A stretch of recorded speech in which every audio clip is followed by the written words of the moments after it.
একজন আসলো, কিছুক্ষণ পরে আরেকজন আসলো, শত শত মানুষ তারা আনন্দ করতেছে, একজন আরেকজনকে উৎসাহ দিচ্ছে, যাও কালেমা পড়ো।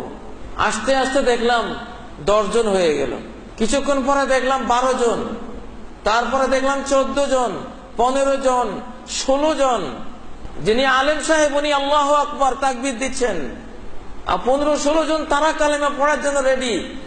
সামনে শত শত লোক স্লোগান দিয়ে তারা সবাই লা ইলাহা ইল্লাল্লাহ পড়তেছে, আল্লাহু আকবার, হাসতেছে, আনন্দে আত্মহারা হচ্ছে যে কি সুন্দর বাণী, লা ইলাহা ইল্লাল্লাহ। এত সহজ কথা পৃথিবীর সব মানুষ বলতে পারে, ঠোঁট মিলাবার কোনো বর্ণ নাই, এমন কোন হরফ লা ইলাহা ইল্লাল্লাহর মধ্যে নেই যে ঠোঁট একসাথ করতে হয়। ঠোঁট একসাথ করতে হয় যেই বর্ণে, ওটা কষ্টকর। এই জন্য মুখ বন্ধ করে লা ইলাহা ইল্লাল্লাহ বলা যায়। মৃত্যুর সময়ে যখন ঠোঁট না হবার শক্তি থাকে না, এত দুর্বল হয়, দুইটা ঠোঁট একসাথ করতে পারে না, ওই সময়ও শুধু জিহ্বাকে একটু নাড়িয়ে ভেতরে সে কালেমা পড়তে পারে।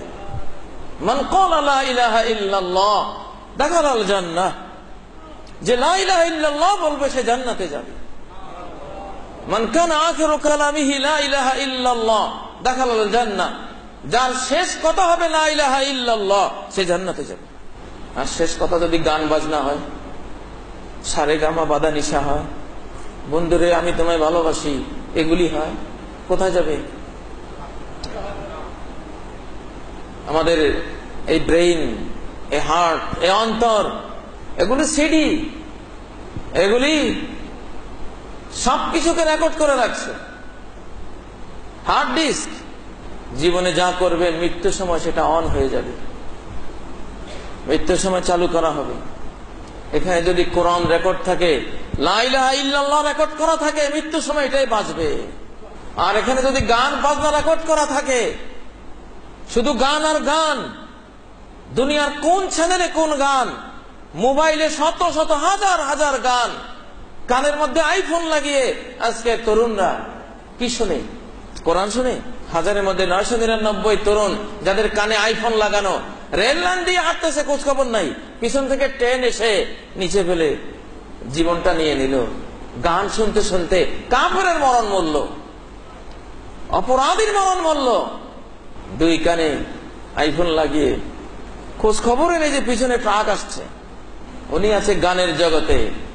মালাকুল মউত বলে সময় আর নাই, টাইম শর্ট, টাইম শর্ট, একটু পরেই জানটা কবজ করে নিয়ে গেল। সারা জীবন যে গান শুনবে তার মউতের সময় গানটাই আসবে। এক ব্যক্তি তার জীবনে কোরআন শুনলে সে বলতো এই আওয়াজ আমাকে শোনাইও না, আমি কোরআন, এটা আমার ভালো লাগে না, বন্ধ করো। টেলিভিশনে, রেডিওতে, অনলাইনে, এখানে সেখানে গান শুনছে, যখনই কোরআনের কোনো আওয়াজ আসছে সে বলতে বন্ধ করো। ওই ব্যক্তির মৃত্যুর সময় একটা তরুণ যে তার সাক্ষী ছিল, সে কোরআন শোনার সময় বলতো এটা আমি ভালো লাগে না, আমি শুনতে চাই না। তার মৃত্যুর সময় ওই যুবক এসে হাজির, জান কবজ হচ্ছে, আর ওই লোক বলছে, আশপাশের লোকেরা কোরআন তেলাওয়াত করতেছে তার জান কবজের সময়, সে বলতেছে এটা আমাকে শোনাইবে না, কোরআনের আওয়াজ আমাকে শোনাইবে না, এটা বন্ধ করো, এটা বন্ধ করো, আমার ভালো লাগছে না। এইটা বলতে বলতে তার জান কবজ হয়েছে। যারা গান শোনেন, মওতের সময় গানগুলি হাজির হবে। মওতের সময় ইবলিস আপনার হৃদয়ে রেকর্ডকৃত সমস্ত গান এনে হাজির করাবে, বেঈমান করে দুনিয়া থেকে নেয়ার জন্য। ও জানে আজকে যদি তাকে ঈমান থেকে দূরে সরিয়ে নিতে পারি, তার চির জাহান্নামী হবে আমাদের সাথে, আমরা সাকসেসফুল। অতএব ঈমানকে রেকর্ড করুন, লা ইলাহা ইল্লাল্লাহকে রেকর্ড করুন হৃদয় জগতে। সম্মানিত ভাইয়েরা, ঈমান এটি শান্তির জিনিস। একজন মুসলিম শুধু ঈমানের কারণে 50% রোগ ব্যাধি থেকে সে মুক্ত থাকে। ঈমান হলো রোগ প্রতিরোধক টিকা। আমরা তো ডায়রিয়ার, কলেরার টিকা, বসন্তের টিকা, পোলিওর টিকা, কত টিকা মানুষ আবিষ্কার করেছে, কিন্তু মানুষ জানে না তারা লা ইলাহা ইল্লাল্লাহ, তার ঈমান। দুনিয়াতে যত হাজার রোগ আছে তার 50% রোগের টিকা হলো লা ইলাহা ইল্লাল্লাহ। ঈমান হলো সুস্থতার নাম।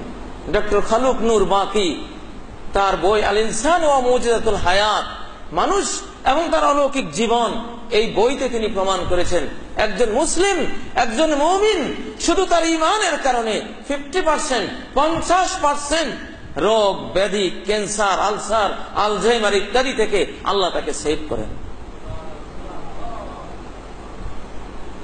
প্রিয় ভাইরা, অতএব ঈমানি জিন্দেগি, আল্লাহ বলছেন সুবুলাস সালাম, যে কোরআন এবং নবীর অনুসরণ করবে আল্লাহ তাকে শুধু শান্তির পথ দেখাবে।